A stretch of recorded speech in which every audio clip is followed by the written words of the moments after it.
Yeah, shall I start? Start Chaitra. Good evening, students. I'm Dr. Chaitra. I'm consultant pathologist and lab head at Fortis Hospital, Nagarbhavi in Bangalore. I have been teaching for about 3-4 years in the beginning of my career, now into lab practice, but we also do have a lot of academics in our SRL diagnostics. Let's start with the first topic in pathology. I know in your books, the first topic is cell as a unit of health and disease. But then, since that has a lot of molecular aspects and molecular pathways, which will be very difficult for you to understand initially, I have taken a topic which is relatively simple, and it acts as a basis for all your knowledge in pathology, that to the general pathology. So we'll look at cell injury, cell adaptation to be more particular. See, what is a normal cell? I'll just go through a little bit of theory first, then we will look at the MCQs relating to this theory. That should be fine, right? See, what is a normal cell? A normal cell is confined fairly to a narrow range of function and the structure by the state of its metabolism, how it differentiates, how it specializes. We know that all cells, even though they start with the same pluripotent stem cell, will later go on to develop into specialized cells like the neurons in the brain, cardiac myocytes in the heart, or it could be a hepatocyte in the liver, thyroid epithelial cell in the thyroid. So there is differentiation and specialization. Okay, along with that, it will also function depending on what are the constraints it has from its neighboring cells and the availability of metabolic substrate for it to divide, for it to thrive, and for it to do its functions. Okay, but in spite of all this, each and every cell in the body will handle all the physiologic demands and maintain a steady state of what is called as a homeostasis. So homeostasis is a steady state in which the cell is going to be maintained. Okay. Now what will happen when there is a small insult to this homeostasis, right? So how do you remember homeostasis? A very easy example would be a multitasking female. Those pictures which you get on Women's Day with a lady having some 12-15 arms doing so many things. So even with all that, she is happy and smiling. That is a homeostatic cell. Now, if something goes wrong anywhere, what will she do? She will adjust, right? So that is an adaptation. So that's how the cell is going to adapt. Now, these adaptations are basically reversible, functional, and structural response. Whenever something changes in the morphology of the cell, like what do I mean by morphology? If I take a section of an organ and see it under the microscope, that is what is called as a morphology, right? Function is what it does, like whether it secretes a hormone or it regulates the secretion of hormone from another gland. So that's its function. Structure is something which it undergoes morphologically. If all this is reversible, then it becomes adaptation in a cell. Okay. So adaptations are reversible functional and structural responses to the changes in the physiologic states and some pathologic stimuli during which new but an altered steady state is achieved, right? What is a best example for your physiologic altered state is pregnancy. So pregnancy is such a physiologic state that, starting from the uterus, the breast, almost the entire body, the blood circulation, everything undergoes some sort of change and it will come to a new normal. That is its altered steady state of homeostasis, because this is going to allow the cell to survive and continue to function. So if you understand pregnancy as a physiologic state, wherein a new homeostasis is achieved because of adaptation, there are certain states as well. Pathologic means which shouldn't happen. But since there is this insult, the body is trying to compensate there. And in the process, what it does is called as an adaptation, right? So the adaptive responses may be an increase in the size of the cell, or it could be an increase in the number of the cell. Okay, so there are these two terms, and I know many students find difficult to relate what to what. Hypertrophy, hyperplasia. You know that these two are there. Now, what is hypertrophy, what is hyperplasia becomes confusing to many students. So, how do you remember that? One suggestion, somehow I used to do that when I was in my MBBS days, was hypertrophy has trophy in it. You know, trophy, think of big things. A trophy for Grand Slam, or a trophy for 2020 cricket, or your World Cup. A big trophy is there, right? That means the cell has increased in size. It has become big. So it is hypertrophy, right? So hypertrophy is an adaptive response to an increase in the size of the cell. Okay. The other one, remaining one, is hyperplasia, wherein the number of cells will increase. Then there is another kind of adaptation wherein the cells will decrease in the size or the metabolic activity, which is called the atrophy, which is quite common, and all of us do remember what is an atrophy. The fourth type of adaptation is the cell type changes. That is what is called as a change in the phenotype of the cell. So you know the epithelium, you know how there are different kinds of epithelium. So one kind of epithelium, mature epithelium cell, changing into another kind is called as a metaplasia, right? So that is on broad about adaptation.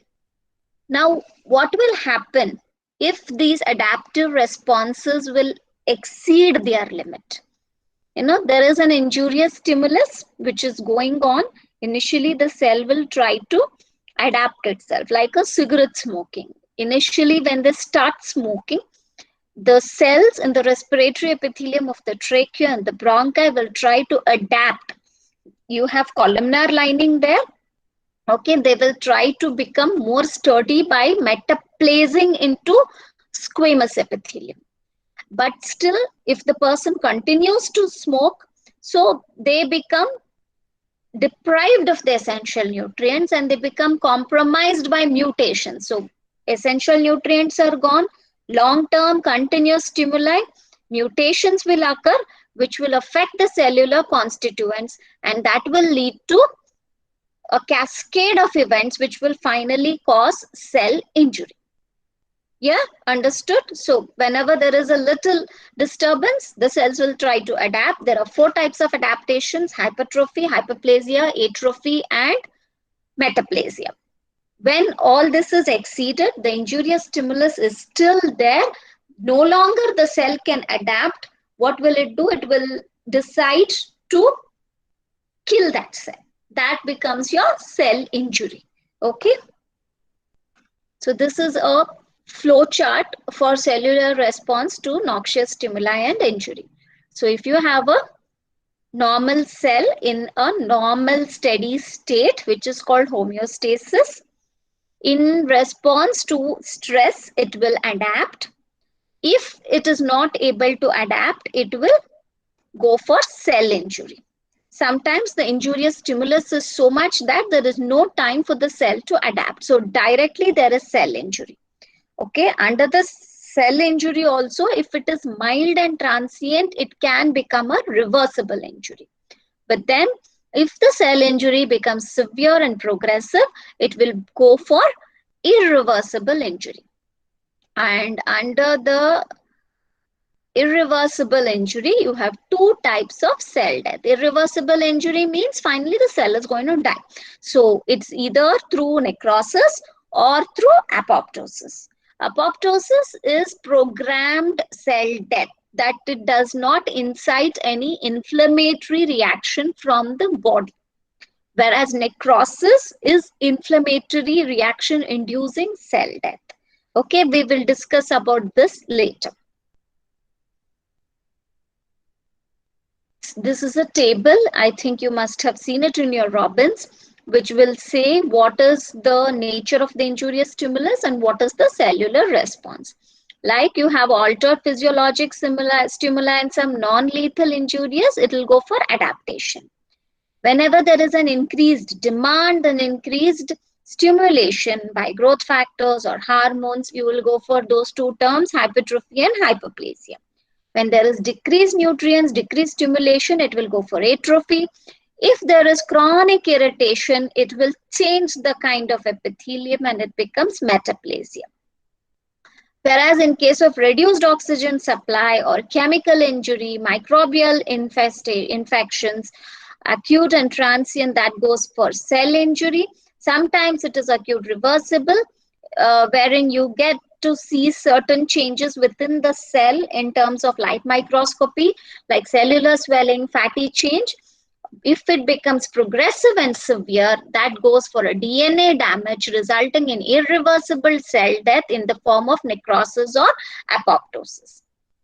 Whenever there is metabolic alterations like genetic or acquired with chronic injury, there are something called intracellular accumulation and calcification. Okay, there are telltale signs that there has been some insult to this particular cell which has gone on.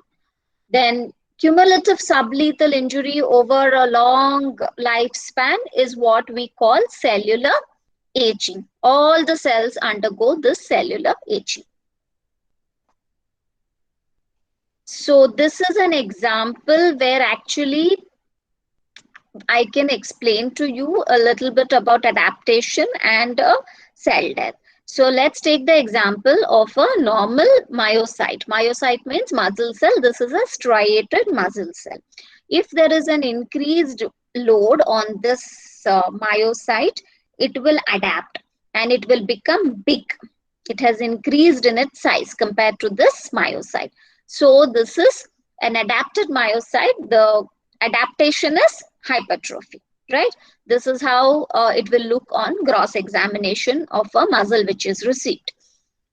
If the myocyte has undergone cell injury, initially it will try to be a transient reversible injury if it is a very mild kind of insult to the cell. So you can have intracellular accumulations and all that. But if the insult proceeds and it goes on for a long time, it will result in cell death. This is a diagrammatic representation because the DNA, everything is gone here. So the cell dies. That's how we can explain how the cell will go from homeostasis to injury to death. So what is cell death? It is the end result of progressive cell injury and the most crucial events in the evolution of disease in any tissue or organ. So if a disease has to manifest, there will usually and most often be cell injury and cell death. This results from a lot of causes. We know, whatever happens in the body finally is because of cell death and some inflammatory response to it. So it can be because of ischemia, the classical example being myocardial ischemia, the heart muscle.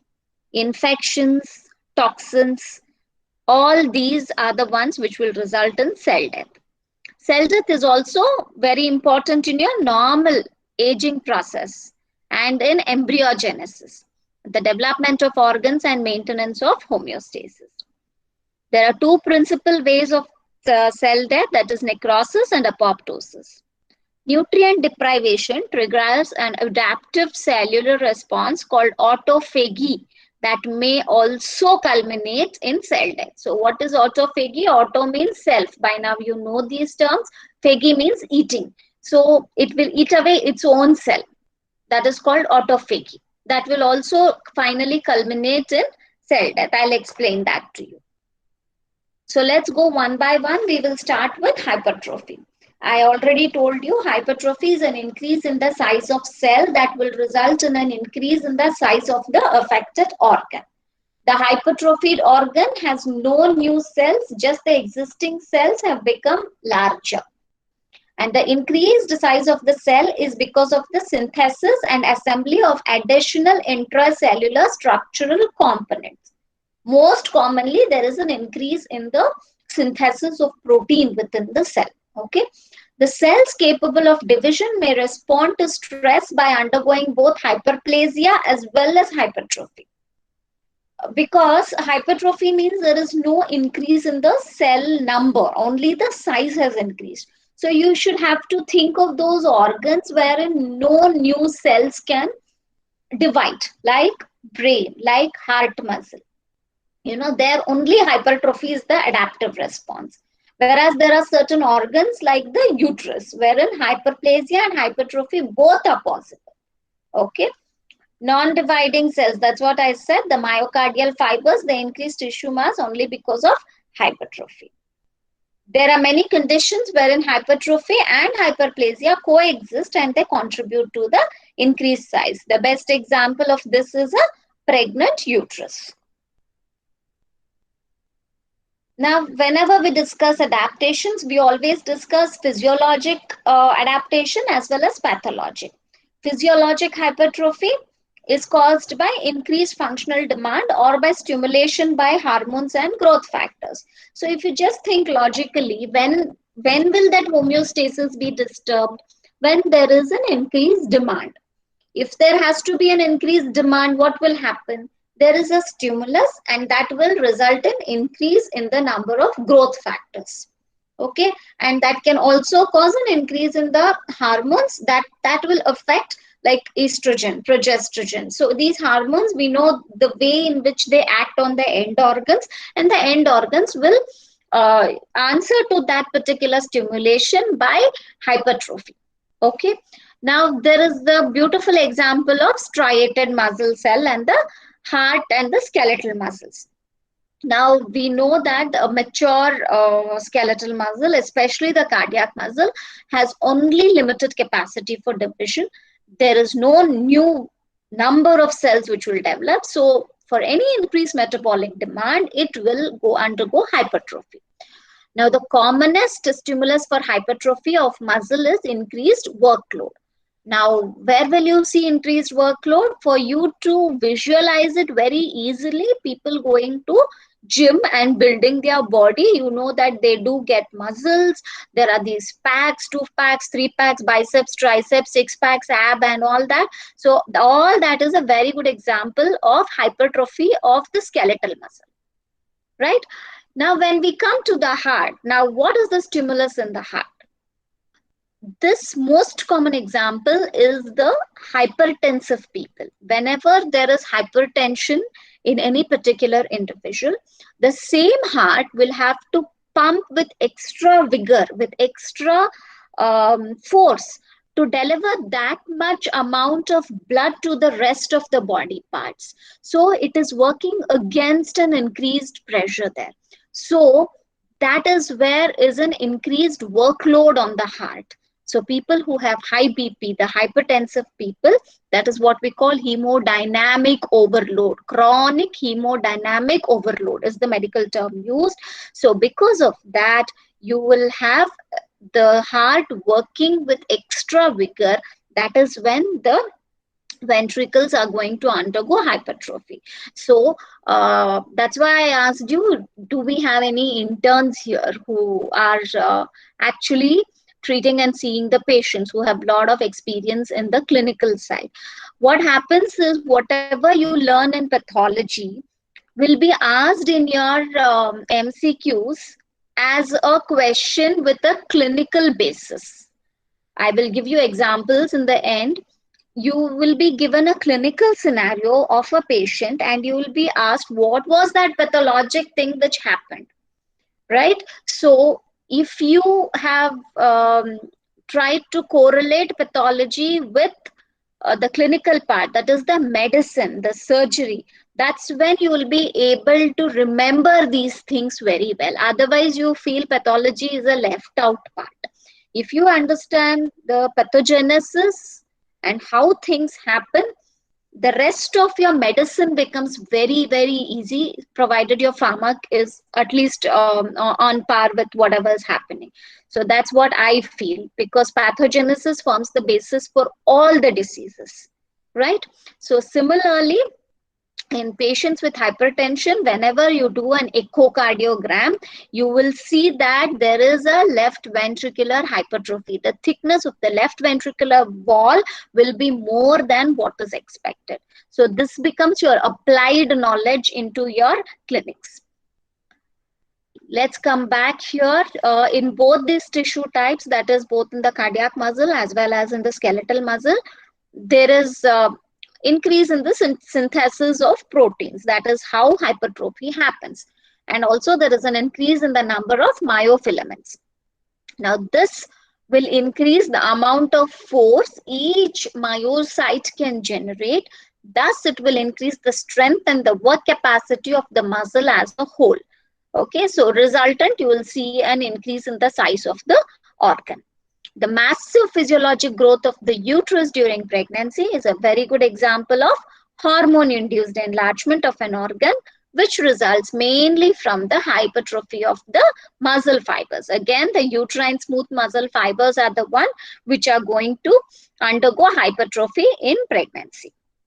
Uterine hypertrophy is stimulated by estrogenic hormones acting on the smooth muscle cells through the estrogen receptors. Eventually, it will result in increased synthesis of smooth muscle proteins and an increase in the cell size. So, hypertrophy, you will have to remember skeletal muscle hypertrophy, bodybuilders, cardiac muscle hypertrophy, hypertensive patients, uterine hypertrophy, which is your physiologic hypertrophy seen in pregnancy. Okay. What are the mechanisms of hypertrophy? As I already told you, it is the result of increased production of cellular proteins. Okay. And the mechanism of hypertrophy has been studied mostly in case of a heart. Okay. So there is a lot of molecular part which I will explain here. But until we do the molecular basis of the cell, you can broadly remember it like this. There is a stimulus, physiologic stimulus or a pathologic stimulus. Physiologic stimulus are your hormones of pregnancy in a uterine hypertrophy. Pathologic stimulus is the increased blood pressure in hypertensive heart disease. Okay, so remember these two examples. Once there is a stimulus, what happens? There will be naturally an increase in the number of growth factors inside the cell. These growth factors will then start a cascading event of signal transduction pathways within the cell. Once these signal pathways are put into motion, there will be an increase in the transcription. Transcription is your precursor for translation and thus the protein synthesis. So once transcription is increased, there will be increase in the protein synthesis, and that is what will result in the hypertrophy. So broadly, you remember this. Once we do the molecular basis of cell division, you will understand what actually happens when we say growth factors. Which are the growth factors? Signal transduction pathways. Which are those signal transduction pathways? Right? So just to brush that, if you have already studied and you know about it, you'll understand it now. The first thing what happens is the integrated actions of your mechanical sensors, that is the stimulus, which increases your, which triggers the increased workload. Because of that, the growth factors are released. Which are the growth factors? TGF beta, right? Insulin-like growth factor 1 and the fibroblast growth factor. As also, because there is an increase in growth factor, the cell is going to increase in size. It will need more blood supply. So you will have an increase in the vasoactive agents like alpha adrenergic agonist, endothelin 1 and angiotensin 2. Because of this, there will be signals which originate in the cell membrane. This will activate a complex of web of signal transduction pathways. Which are these signal transduction pathways? Basically, you'll have these biochemical pathways. Okay, there are two important ones, that is phosphoinositol 3 kinase pathway and the other one is AKT pathway.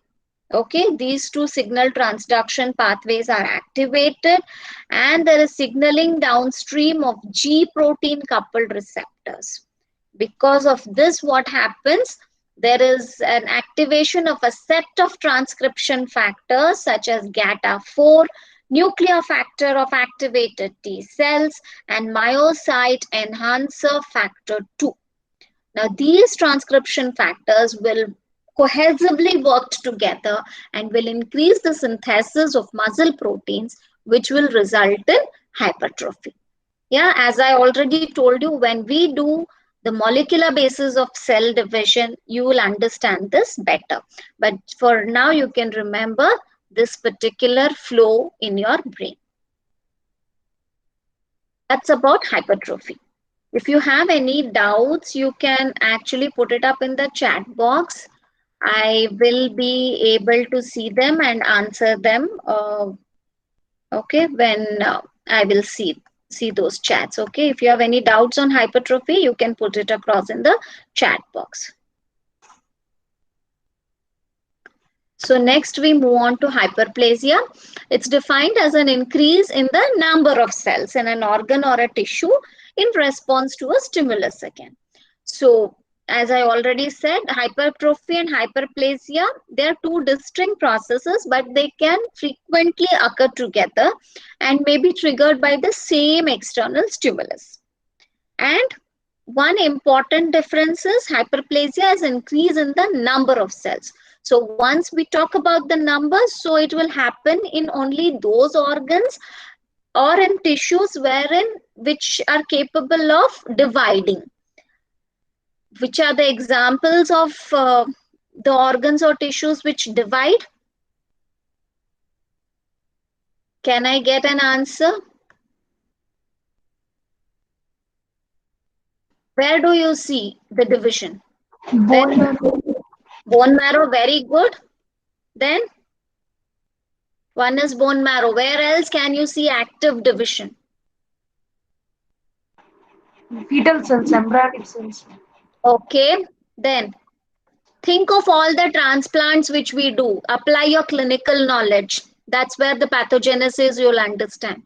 Bone marrow transplants will happen. What else transplant will happen? Liver. Liver transplant. Very good. Liver is a very unique organ because it is going to regenerate. Right? How will it regenerate? By increasing in the number of cells, right? Bone marrow, liver are excellent examples of hyperplasia. So if you understand hyperplasia, no, you will know how these patients are going to recover, how you can have a live liver donor, how you can have a live bone marrow donor. After donating, the donor will need some rest, but then they are going to come back to normal, right? How is it possible? Because they will regenerate there. They will undergo a hyperplasia and their marrow or their liver is going to regenerate. That's how you can apply your pathogenesis to clinics, or if you know clinics, from there you can come back and apply that knowledge to pathogenesis. Right? Very good. So I'll give you some more examples. Haven't you heard of DUB? You've done your OBG postings? Have Yes, you ma'am. Dysfunctional uterine bleeding. What is the commonest cause of DUB? Mainly, it can be cancers, ma'am, and it can Before be cancer, fibroid, I agree. Apart from that, the commonest report on, your commonest histopathology report, endometrial hyperplasia. very good, endometrial hyperplasia. That's right. See, hyperplasia came. Understood now? How Yes, ma'am. your clinics and your patho is going to be interrelated, right? So I'll just explain what is physiologic and what is pathologic hyperplasia. Now, where all are we going to see physiologic hyperplasia? Wherever you can think of hormone giving a lot of pressure on that organ to multiply, right? So hormone sensitive organs. So which are these hormone sensitive organs? You gave me endometrium, very much hormone sensitive. There is also prostate, okay, androgenic hormones. There is thyroid. there is breast lactation in the breast happens because of hyperplasia of the lobules in the breast. Okay, so these are thyroid, breast, GIT, our gastrointestinal tract, that, and your skin is it's the toughest organ, and that also you have hyperplasia. What is the hyperplasia on the skin called? Commonly seen in your surgery OPDs and skin OPDs. We'll come to it. So let's just define what is physiologic hyperplasia. It's due to the action of hormones or growth factors, which occurs in several circumstances, either when there is a need to increase the functional capacity of the hormone sensitive organs. So the best example here is the breast for lactation, or when there is a need for compensatory increase after damage or resection. So the commonest example here is after the liver transplantation. So there's a compensatory increase after resection. Hormonal hyperplasia is well illustrated by the proliferation of glandular epithelium of female breast at puberty and during pregnancy. Usually there is enlargement, that is hypertrophy of the epithelial cells, but then there is going to be lobular hyperplasia, which will result in the lactation of the breast. Then for classic compensatory hyperplasia, I told you the liver regeneration. Okay, so in individuals who donate one lobe of the liver for transplantation, the remaining cells proliferate so that the organ soon will grow back to its original size. Do you know that story? Anybody happens to know the story how it was discovered that the liver regenerates?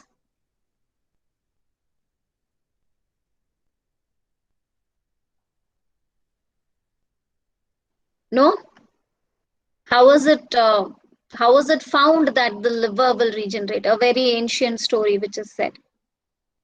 It's given in Robbins, I think.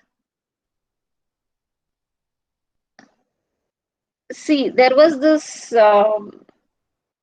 I've forgotten the name of the person. He was lying on an island, and there used to be this falcon, a big eagle, which would come and feed on his liver and go every day, but still the liver would regenerate again and again. So that's when it was found that liver is an organ capable of regenerating. Okay.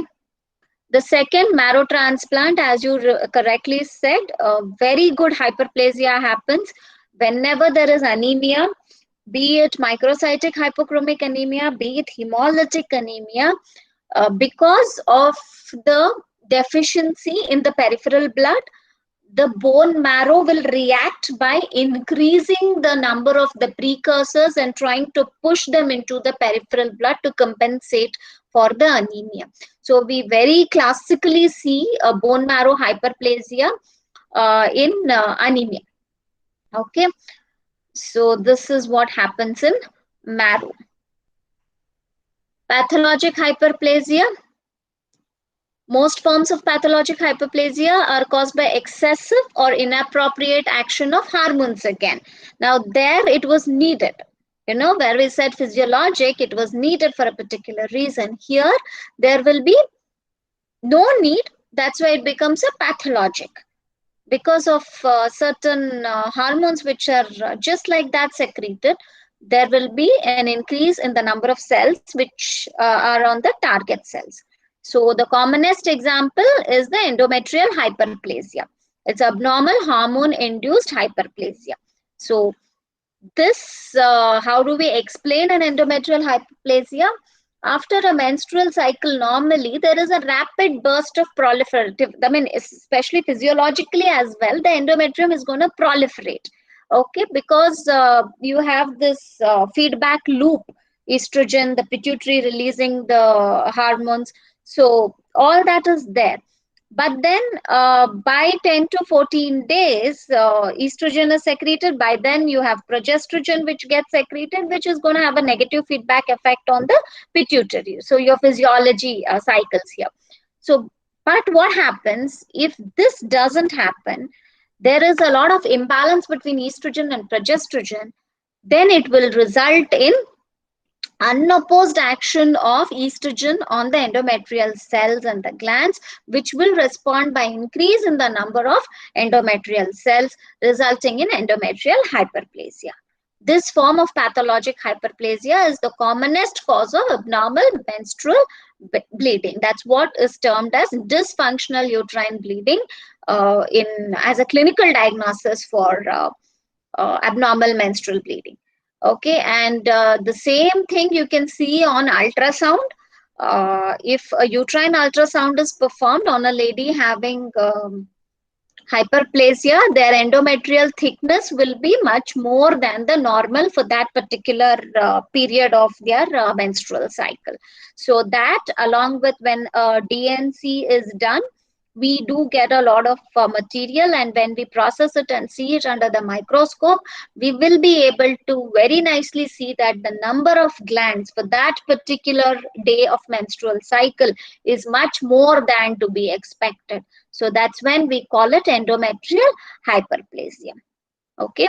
Apart from endometrium, one more place where you can see this is BPH, the commonest problem in elderly male, benign prostatic hyperplasia. This is hormonal stimulation by the androgens. Although these forms of pathologic hyperplasia are abnormal, this is all controlled, as long as it is endometrial hyperplasia, as long as it is BPH, the pathways, the molecular pathways, they're all still controlled, that whatever is dividing and increasing is still, it's a mature form and it is regulated form. And once you stop the hormonal stimulation, be it in BPH or in endometrial hyperplasia, it will reverse back to normal. So you will have to remember that hyperplasia is a distinct form compared to cancer. But hyperplasia will become a fertile soil which can develop a cancer if it is not taken care of, right? If endometrial hyperplasia is not taken care of, it is left for a chronic period of time, there are most chances that it will go in for atypical endometrial hyperplasia, then leading to carcinoma in situ, then leading to invasive carcinoma. So they are important to be diagnosed at an early stage. Patients with hyperplasia, I told you, have an increased risk of developing endometrial cancer. That is why DNC is done for most of the cases of abnormal uterine bleeding, and depending on whatever is the histopathology report, then the patient has to be treated on the hormone therapy and has to be followed up how she is doing. Okay. I asked you what is the hyperplasia of skin called. So you have warts on the skin, right?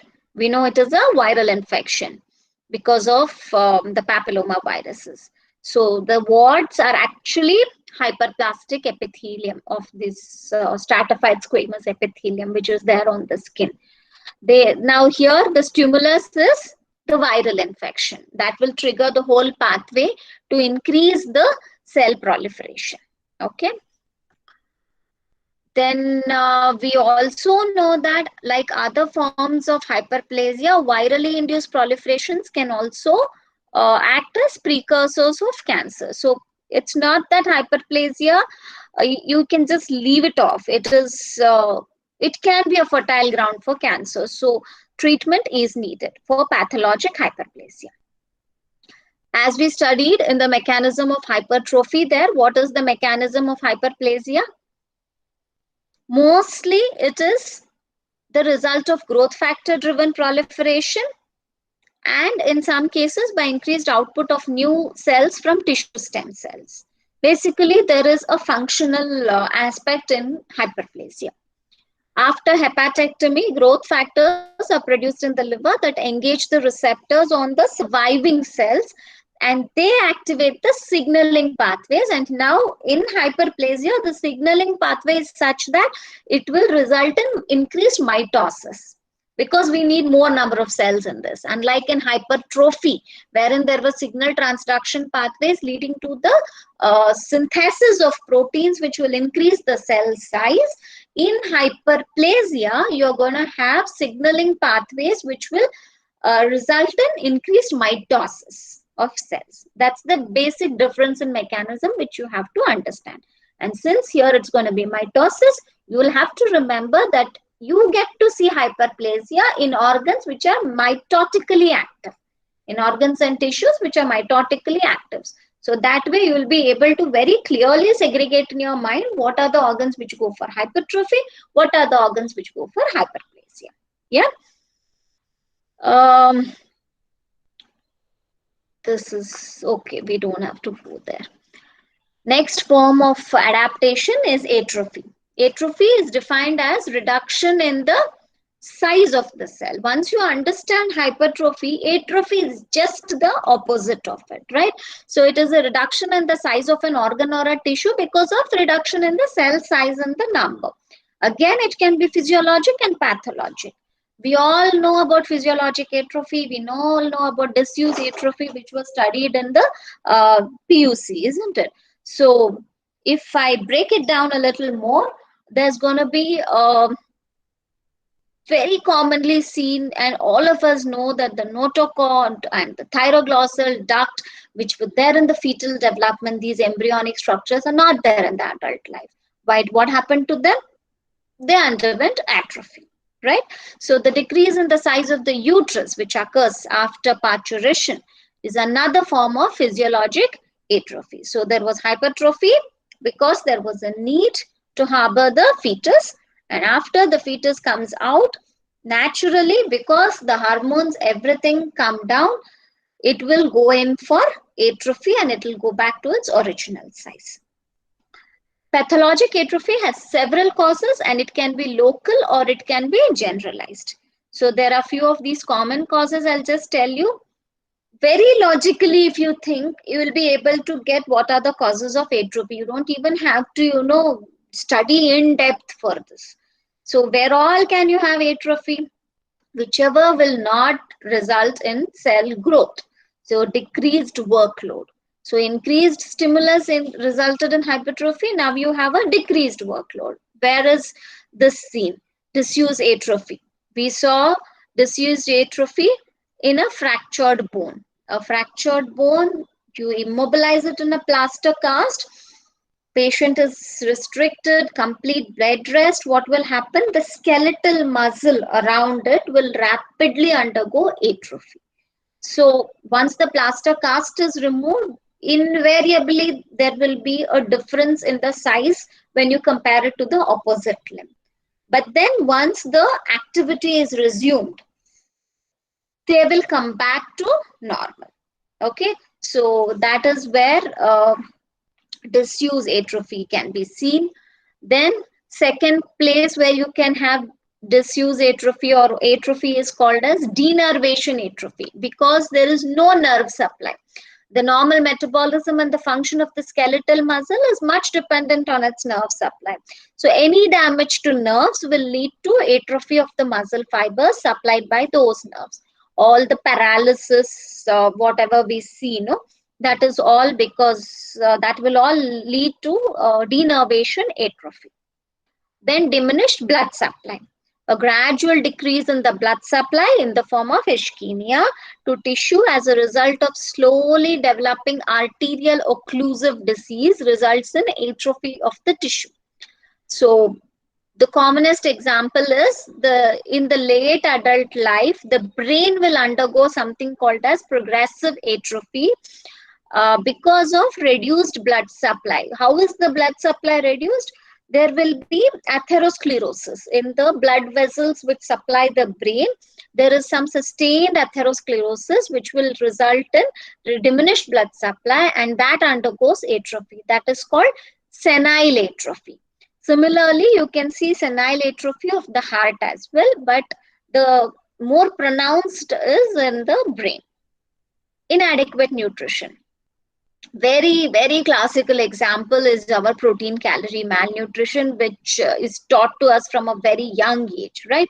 So you don't have, I mean, all kinds of nutrition resulting in some or the other problem, whereas marasmus is a classical example wherein the skeletal muscle itself is utilized as a source of energy, because those proteins in the skeletal muscles are taken as a source of energy. That's why you know how the marasmus kid looks, so wasted muscles, nothing there. So that is again again an example of atrophy. That is what is called as cachexia. The term used for muscle wasting is cachexia. Where else have you heard of cachexia? Cancer cachexia. Cancer patients do have cachexia. Okay, so again, there is molecular basis for this. They say there is cytokine tumor necrosis factor, which is produced too much, which is responsible for appetite suppression, lipid depletion. Thus, that will lead to muscle atrophy. Okay. Then one more atrophy example is loss of endocrine stimulation.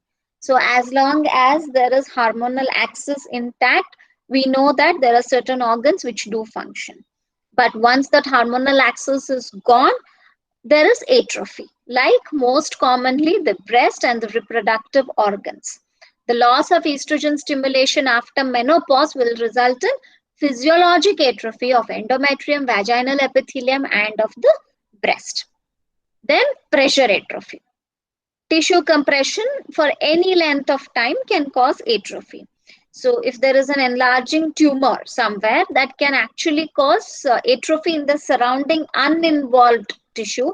And atrophy in this setting is probably the result of ischemic changes. That means because this mass is so big, it is sitting there, that the blood supply is compromised to the surrounding normal areas because of this expanding mass, and the surrounding normal area will undergo pressure atrophy.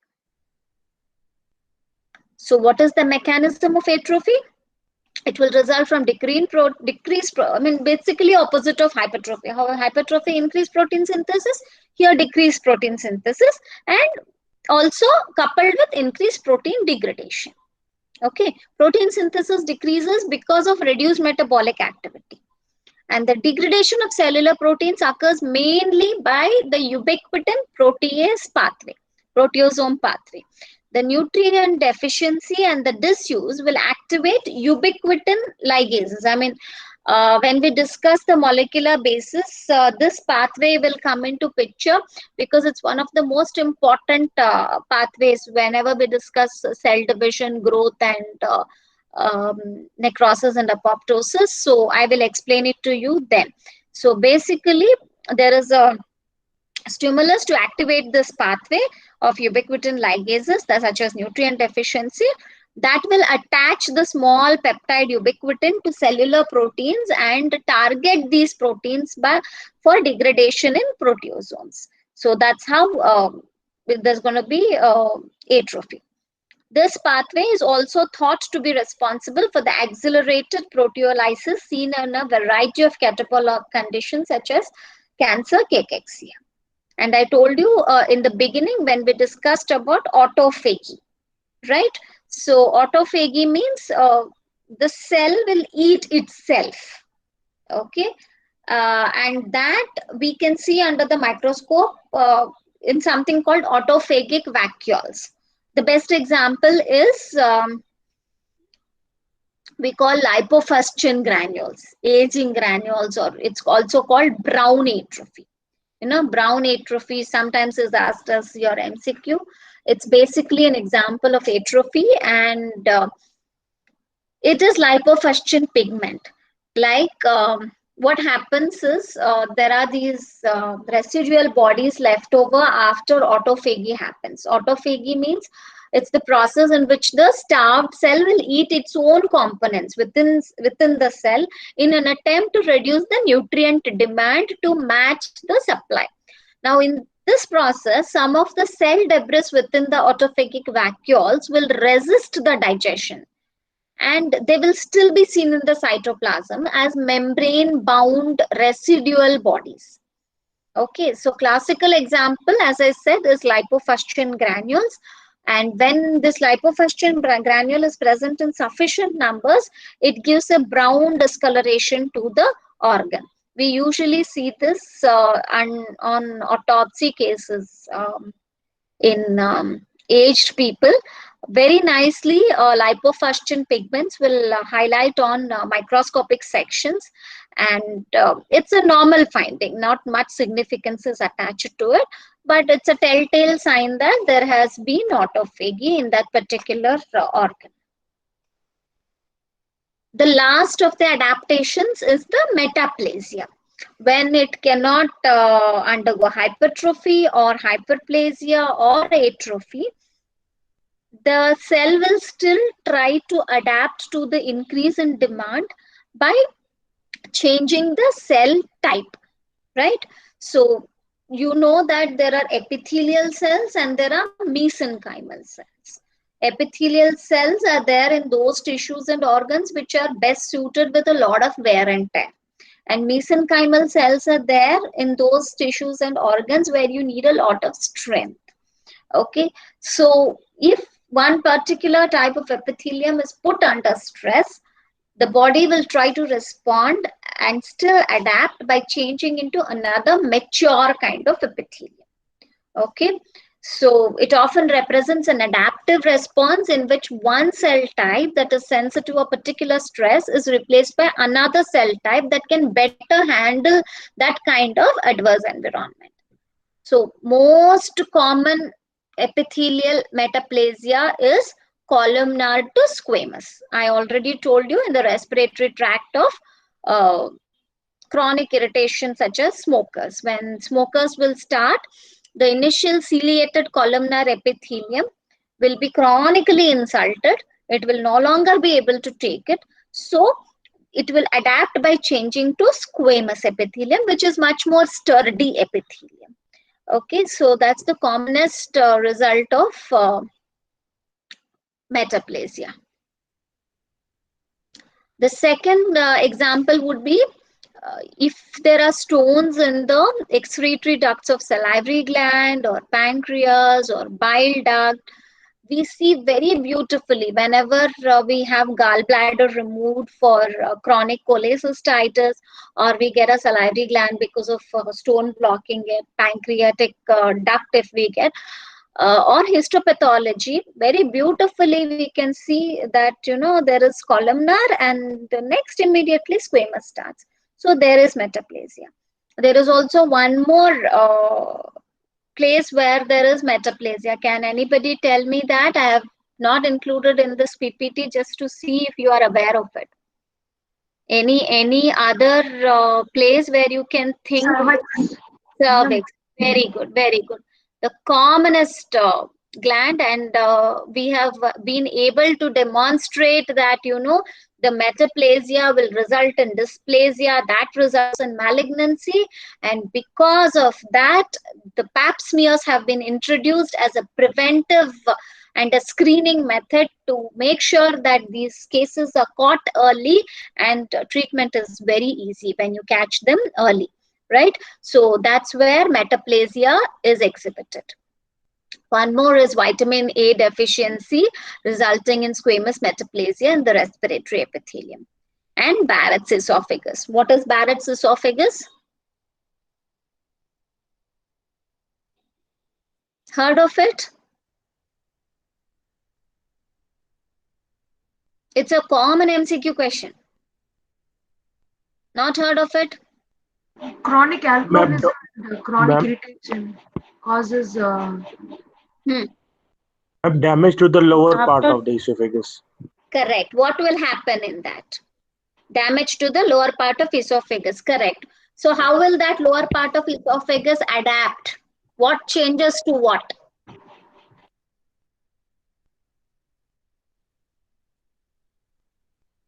Which epithelium changes to which epithelium there? Columnar changes to Columnar changes to? gastric epithelium, I'm not sure. Squamous. Sure. No, I guess it's the ulta. I mean, it's the reverse. See, that's the fun thing about Barrett's. We know that squamous is a very sturdy epithelium, right? So the examples which we give for smokers and cervix, everywhere columnar changes to squamous because it's a sturdier epithelium. But what happens in Barrett's? As you said, it's the other way around. Okay, the lower part of the esophagus has a squamous lining, but gastric epithelium is again columnar. But because of constant acid reflux into the lower part of the esophagus from the stomach, that will have to adapt. Now, how will that adapt? It should have the same epithelium which is there in the stomach, which is handling the hydrochloric acid, right? So it will adapt into columnar epithelium because it has to handle the reflux from the stomach. Understood? That's Barrett's esophagus. So with these adaptations, I'll just go through a few MCQs. I think, just we will finish the MCQs. I will do the cell injury of necrosis and apoptosis and the rest of the things in the next class. I want your participation in this. See, whatever I taught till now is given in the form of clinical condition, and you will have to give me what was the adaptation which happened, right? A 77-year-old woman has chronic renal failure. Her serum urea nitrogen is 40 milligram per deciliter. I mean, it is high. I will tell you now only. Okay. That is why she is in renal failure. So because of that, she is given a diuretic medication and she loses about 2 kgs. Then she reduces the protein in her diet and her serum urea nitrogen decreases to 30 milligram per deciliter. Which of the following terms best describe the cellular responses to disease and the treatment in this woman? So there was this disease that she went into a renal failure, which is evidenced by her BUN value. And then she was given a diuretic wherein she lost weight and then she reduced protein in her diet and the BUN came down. Okay. So what is the cellular response which will best indicate her disease as well as treatment? Yeah, is it adaptation? Is it apoptosis? Is it necroptosis? Is it irreversible injury or is it metabolic derangement?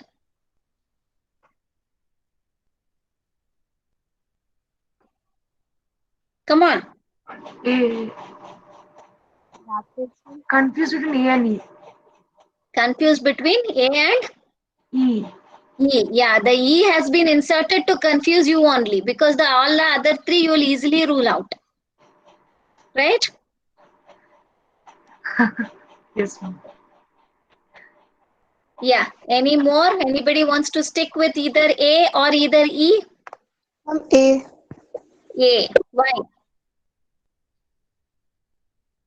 Ma'am, because this change is irreversible. It is not like permanently deranged. So I think it will be adaptation. Correct. It is adaptation. See, basically what has happened is that the cells in her body have tried to adapt themselves to the new normal, right? So she had gone into chronic renal failure with a high BUN. But she's given a diuretic medication, she loses 2 kgs. Diuretic, why? It has actually removed the excess fluid from her body. The edema has gone. Okay, whatever renal edema was there has gone. That is what is talking about the weight loss. Then when she reduces the protein in her diet, her BUN is reduced. So her body has adjusted to the reduced protein in the diet because your BUN, that is blood urea nitrogen, is because of protein degradation pathways. So with that, she has stabilized, right? So that is a new homeostasis for that particular body at that particular given point of time. That is why she has adapted. Okay, so metabolic derangement would be when it goes totally out of hand. Okay, they have only given us values of and they have told that they have been treating with reduced protein diet and a diuretic. For this particular scenario and question, adaptation is a more appropriate answer. Okay. Next one. 53-year-old woman with no prior illness has a routine checkup by her physician. On examination, she has a blood pressure of 150/95. If her hypertension remains untreated for years, which of the following cellular alterations would most likely be seen in her myocardium? Do you need options? Hypertrophy. Hypertrophy. Sure. Why not hyperplasia? Oh,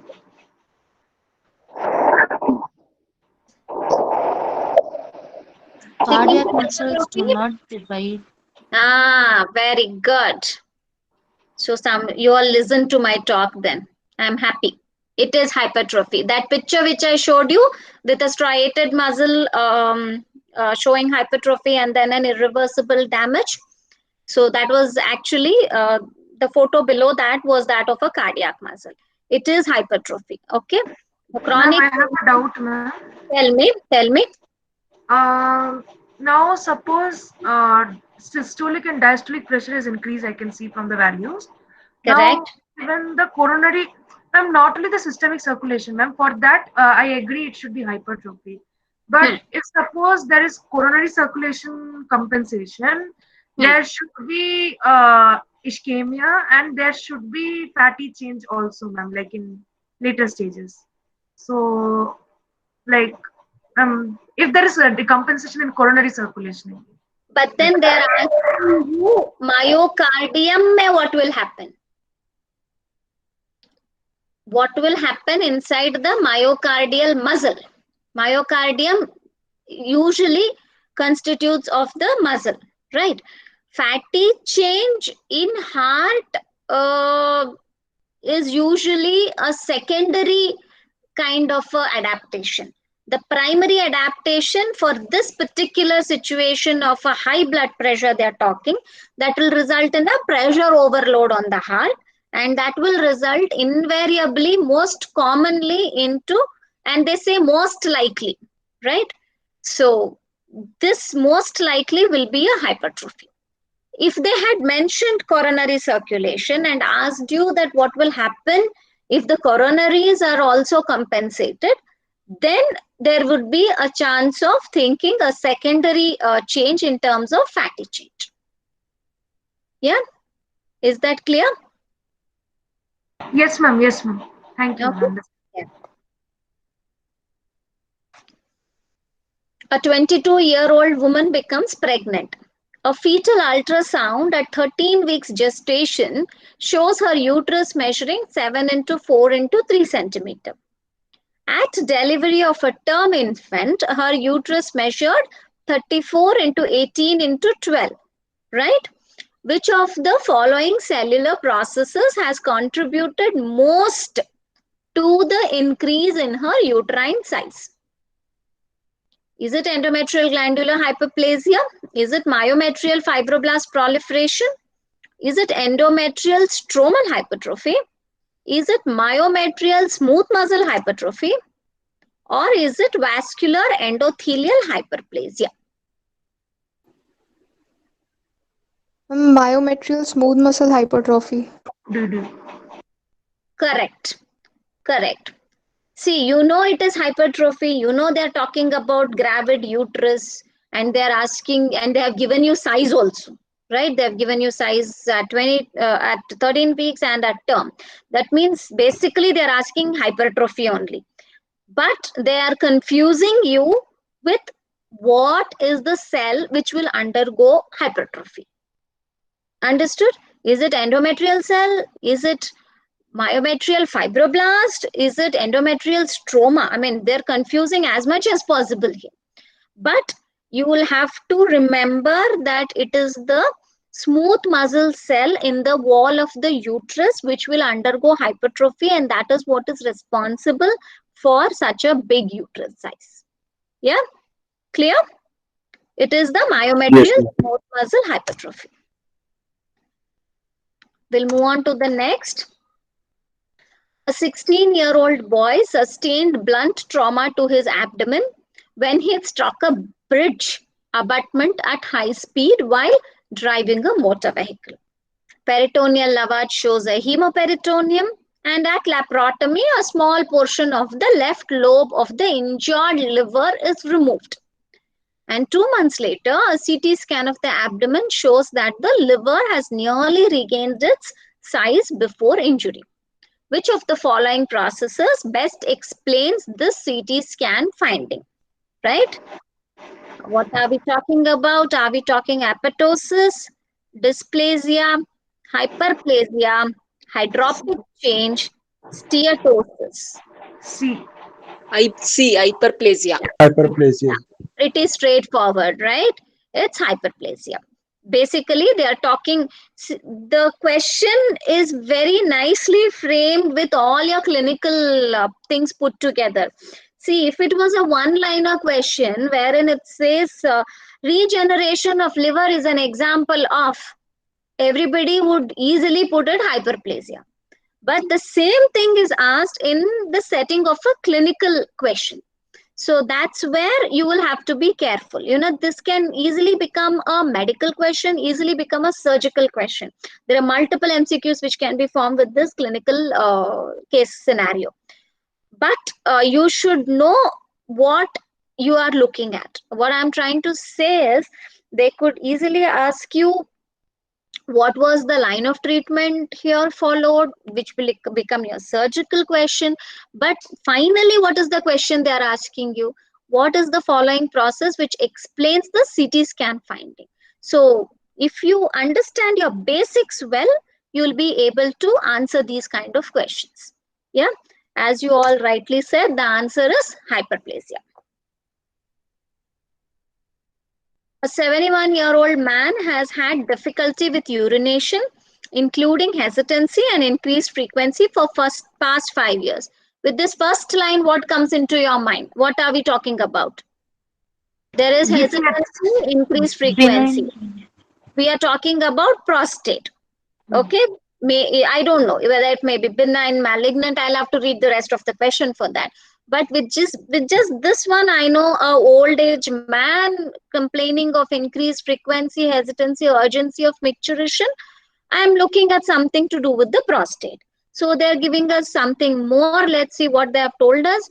A digital rectal examination reveals that his prostate gland is palpably enlarged to twice the normal size. Fine, we are looking at an enlarged prostate. Then what did they do? They did a transurethral resection of the prostate. That means they did a TURP and they sent the TURP chips to pathology. Now, under microscope, what will I see? Right, obtained that, and the microscopic appearance of these prostatic chips obtained is that of nodules of the glands with intervening stroma. Correct? Which of the following pathologic process has most likely occurred in his prostate? So what do you think might have occurred? They are giving you options of apoptosis, dysplasia, fatty change, hyperplasia, hypertrophy, metaplasia. Most likely, okay? See the question. D. Hyperplasia, correct? Correct, all of you agree? Anybody has any doubts? No, ma'am. I do see a lot of metaplasia also on TURP chips in my regular practice when I see it under a microscope, right? That's because it has been there for a long time, some adaptation has happened. But then in this question, what they're asking is that I have reported that there are nodules of glands with intervening stroma. That's what I have reported. And they're asking you what is the most likely pathologic process that has occurred. So your most likely process, the first thing is hyperplasia. Benign prostatic hyperplasia, BPH, right? That's the answer. So little clear about the concept of your hypertrophy, hyperplasia now? Yes, ma'am. Okay, I think we have one more question to go. This is a 29-year-old man who sustained a left femoral fracture in a motorcycle accident. His leg is placed in a plaster cast. Now, after his left leg has been immobilized for 6 weeks, the diameter of his left calf has decreased in size. This change in size is most likely to result from which of the following alterations in his calf muscle? So, this is a classical example of Disuse atrophy. That disuse second. atrophy. Correct. Very good. It is disuse atrophy. Correct. This was a pretty straightforward question, even though they've given it in the form of a clinical setting. That's because I took this example when I explained atrophy to you. So if you learn with clinical settings, it will be much easy. Pathology will be much, much easy with that. Yeah, for today's class, I think I will end at this. Next class, we will do the cell injury with necrosis, apoptosis, which is a little more intriguing, and a lot of molecular pathways come in that. I'll try to make it as easy for you as possible. Yeah? Any questions?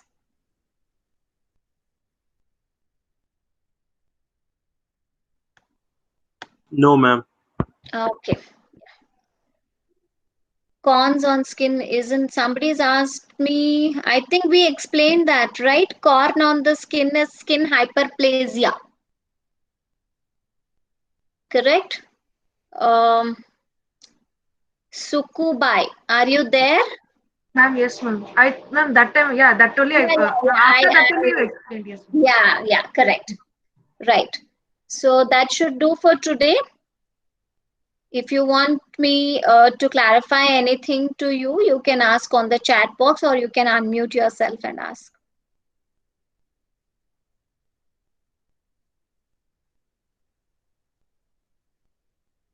Yeah, if nothing, then can we call it a night today? Yeah. Thank you so much. Yeah. Anybody wants to say something? Ma'am, thank you, ma'am. It was nice class. Thank you. Yeah. Thank you all. Bye. Dr. Ramya, I will stop. Yes, madam. Okay, madam. Yeah, thank you. Okay, madam. It was nice class, madam. Thank you, sir. Yes, madam. Yes, madam. Bye.